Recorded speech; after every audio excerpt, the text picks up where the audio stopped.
Hi everyone, welcome back to the channel. This is War 10 of Season 41. I've managed to save my recordings this time, so looking forward to this one. Today I have Galan, Rintrah and Titania, so pretty cool team. And today we're facing HCAR, so let's get on with it. I'm on path 1 the whole way, so I'm going to be starting off with this Warlock, and then Galan, taking this IDoom, the Omega Sentinel, Absorbing Man, and Shocker. So I'll start off with this Warlock. It's a pretty straightforward fight. Since Galan has the tactic, you can stop any of the regen buffs getting through, which is great. And what I like to do against Warlock, if possible, is when he throws off his second L1, it usually lines up pretty well with you getting your 20th infection charge, which means you're infected for a very short duration. If he throws a special during that, then it tries to power drain you over time because of the debuff that's on you. But because Galan's immune to power drain and his SIG gives him loads of mass when the opponent tries to power drain him, it just means it absolutely supercharges him. So that's what I'm trying to do. If it works out, brilliant. If not, I'll just wait a bit longer. So here we go, just got infected, trying to bait out this special, he throws it, the shock's ticking, trying to willpower heal, trying to power drain me, goes straight to max mass, and Warlock is deleted. So, I mean, it would be only another 30 seconds if that doesn't happen, but it's nice if it does, less chance of something to go wrong in the fight. So next up, Galan. I'm taking this with Rintrah. There's the masochism over time, so it just means my first parry or debuff won't stick. I'm going to parry straight away to get that out of my mind, but also keeping an eye on the cooldown if it's coming back at some point. With Rintrah versus Galan, just going to try and get him to the corner, push him back, and then stack up some ruptures and throw off, hopefully, a meaty L2. So I was thinking about throwing L1 here just to kind of reset a little bit and let myself build more ruptures, but I figured, well, I'll go for the first one. I won't have too many ruptures at the start, but the second one should kill. So I go in here, finish off my light combo, do one more just below 3 bars of power, throw off my L2, and massive crit. Galan absolutely deleted. Pretty good RNG with that crit there. Rintrah doesn't have a very high crit rate, but I will certainly take it. On to this IDoom. So it's pretty much nodeless. The only thing to worry about, since Galan is immune to nullify, is that my attacks have a chance to glance while he has his armor up buff. I'm going to try and neutralize that. Well, fate seal it first and then neutralize it from coming back. But also, if his regen buff does get through somehow, he'll be unblockable for a fair bit. So I'm going to go overkill here. I'm going to make sure I build up plenty of mass, make sure that, you know, there's no question about the amount of mass that I have when I throw my harvest. No question that it's going to actually KO him. So starting off here, my indestructible boost is gone straight away, as it always seems to do.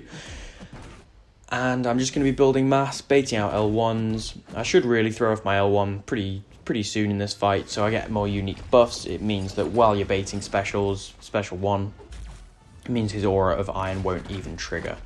But, you know, I throw it here and his aura's just got a little bit of duration. He resists it, but doesn't try and punish me, which is great. I'm going to try and get my neutralize up so that it, you know, covers when the armor's coming back. Any chance to glance can screw you over a little bit, so I'm just trying to avoid that. If it is back, it just means that I need to throw in a special when I'm not attacking, since if that hit glances, it can fail any buffs from proccing. It's not the biggest deal, but it's something to watch out for.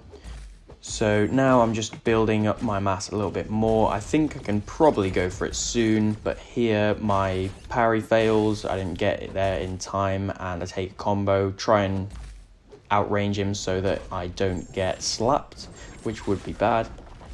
Luckily, IDoom doesn't seem to have the same AI as proper Doom, because he doesn't go for all those heavies when you're shocked as often anyway. So here I've entered my harvest, and I'm just trying to get a little bit more mass first, go for one more combo, throw my L1, and I delayed a second just so it didn't glance, but yeah, like I said, plenty of overkill, and we avoid that annoying phase. I mean, most of the time, you shouldn't be in any danger of that regen triggering since you've got the tactic, and even if it does, you've got a special, but, you know, it's better to be safe than sorry. Unless the fight's going really sideways and you have to rush it, I'd probably just suggest overkill a little bit. But yeah, we'll heal up Galan a little bit more for this next fight, taking this Omega Sentinel on the dash back regen node.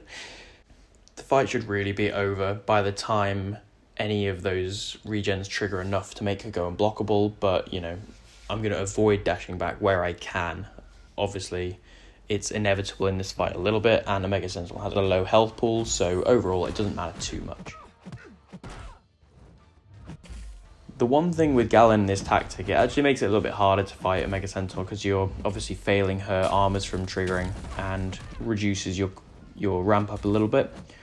But overall, like I said, she's not the most difficult champion to fight, and it takes away her auto block as an issue. So, you know, pros and cons. So I'll be baiting out SP1s in this fight. I don't want to risk her getting to L2. It triggers Incinerate through the block and is hard to dex. But, you know, already we're in Harvest. It's a pretty straightforward fight. And we'll throw off the L1 here. This is, again, probably quite a lot of overkill, but that's just when it felt right. So we take her down. Next up with this Absorbing Man. So this is Titania's fight. And my plan is to push him to L2, heavy counter. I've got power start 1, so around that time I should be getting to my L3. Then I'll throw my L3. I've got science power back boosts, so I'll get a fair bit of power from that. Do a couple of heavies. Don't do the third one, because he has a chance to throw a special or retaliate in some way, and that would be bad. And then after that, I'll have a lot of power back. I'll go in for a combo or two, throw my L2, and hopefully the fight should be over by then. So I'm going to start off by holding my Haymaker, not dashing into him or charging a heavy. That's because I want to trigger it when I get him just about to a bar of power. That means it's much easier to push them another bar of power, because as you can see, I've just triggered it. I can hold block and he can go straight for heavy. I can retaliate with no worries.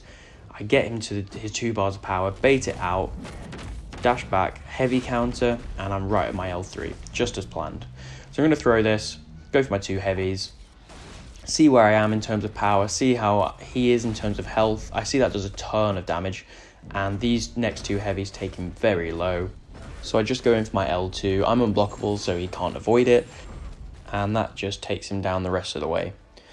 So that was a little marital drama, but a very good fight. Titania is a great counter for Absorbing Man. You can just time it so that you can nuke him down pretty easily with an L3. The one thing that you got to worry about is making sure he's not in his L1 mode, which is Uru mode, because he gets a ton of physical resistance, and that is all of Titania's damage. So if you're going to focus on one mode to keep him out of, you want to avoid the Uru mode and just keep him to his L2s or heavy counter his L1s. So the last fight of this war, the exciting one. This is a SIG 200 Shocker, and he's on Safeguard. Because I'm using Galan, it means it's pretty much nodeless, which is good. Shocker doesn't have any way to get any regen buffs, so he's not going to be unblockable from the node. So Shocker's whole defensive threat is his charges and going unblockable. Apart from that, he's fairly safe. So the way his charges work are, if you hit him, he gains the charges. If he throws an L1, he gets 25 charges. When he dashes at you, he goes unblockable if he has 50 or more charges. So that means every other L1, he's going to be able to go unblockable, and you just have to deal with that. The way to deal with that is by intercepting him when he has 50 charges, which removes 50 charges. Additionally, his special 1 also goes unblockable if he's at 50 charges. You notice a bit of a theme with these 50 charges.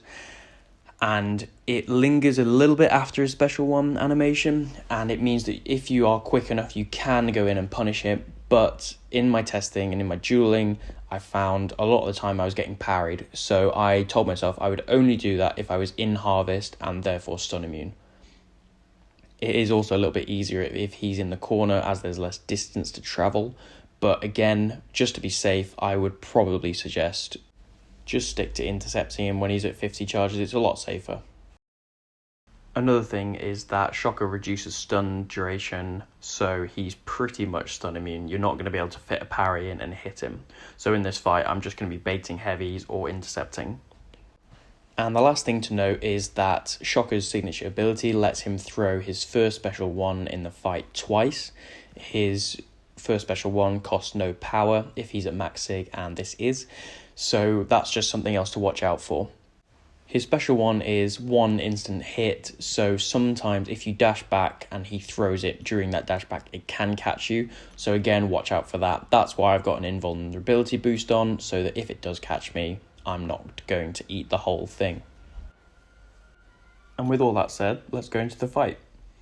So I'm going to start off by just letting him hit my block a little bit. I want to kind of gauge to see how bad the block damage would be if I was doing this the whole fight to get my openings. And because it does, more than 5% of my health, I figure it's probably safer just to stick to intercept. I'm going to bait out these two L1s. Perfect. He's got 50 charges now, so I know that next time he dashes at me, he'll be unblockable, but he throws a heavy and consumes some of them. So I go back in and I hit him 4 times to push him to 50, dash back, intercept, he went unblockable, and I remove all of those charges. Everything's going to plan so far. So he's got another special one, so I want to try and bait this out safely. He throws it at a nice time, 28 charges, throws another heavy, I retaliate with my heavy, go into Harvest, and now I'm just going to work my way up to my L2. He catches me with his L1 there, but I have my indestructible and I'm unstoppable, so it doesn't lose me any mass. Chuck off my L2 here, it does a nice chunk of damage, and then at this point I can kind of just see that the incinerates are going to pretty much tick him down. So I want to bait out this special one safely, don't want anything to go wrong at this point, and the incinerates just about finish him off. So very safe fight with Galan, as long as you know Shocker's kit and what to do. So I did duel a lot for this, just to make sure that I knew what was going to happen going into it. And yeah, I was very, very pleased with the outcome. I only lost 5% health, messed up once, but I had my invuln to save me, and that concludes my war.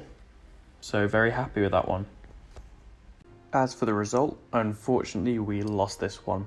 HCAR pulled out a incredible performance, and 150 to none is just kind of insane. So a full Alliance donut for them, really well done. And yeah, that puts us at 6-4 for the season, so still on good track, but that win would have been nice. But in any case, I will catch you in the next vid, and thanks for watching. Cheers.